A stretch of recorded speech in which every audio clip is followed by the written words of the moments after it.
Sino magsasabing ang daming nangyayari sa buhay ni Harry Roque ngayon? Nakapag-swimming pa siya ngayon. Hello, Harry! Nasa na siya ulit? Hello? Nasa na siya? Wala na ba siya doon? Hello? Yun. Si Mark yun. Ano ba? Pwede ba maiputong doon ulit? Wala na? Wala na. Bumalik na ulit doon sa ano. Nagmamadali ayaw magpahuli dito. Continuation po ito ng ano, no? Ng trending ngayon, yung ginawang joke ni Vice Ganda kay Tatay Digong. At ngayon, mukhang nagkakapersonala na. Ngayon, ang tinatarget na naman ni Vice Ganda ay si Attorney Harry Roque. Nakakaawa naman tong si Attorney sa pagmamahal kay Tatay Digong. Ang dami talaga na bumabati ko sa kanya. Yung suporta niya at pagiging loyal niya kay Tatay Digong, napakarami ngayong kaso na binigay sa kanya.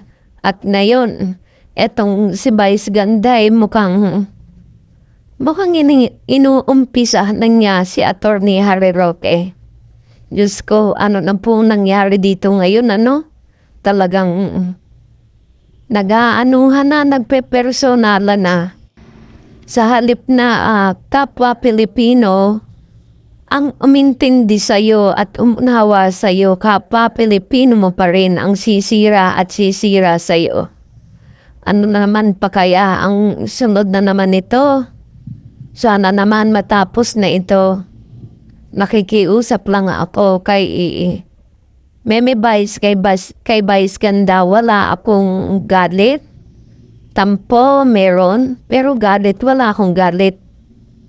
Pero yung kulot na ginawa niya sa pagdi-joke niya kay Tatay Digong, talagang nasaktan ako para dun sa...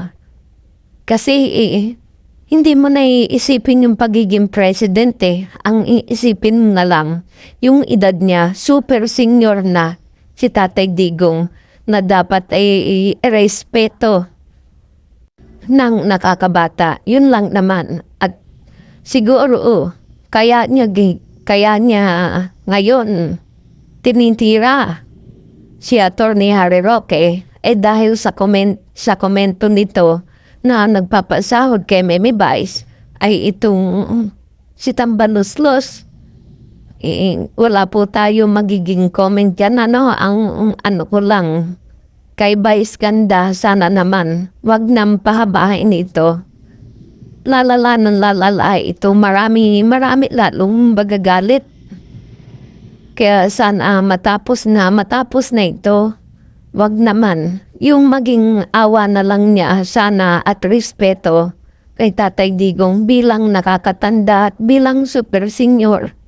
Yun na lang sana ang isipin niya. Tama na. At ito po madugtong na lang natin ng konti.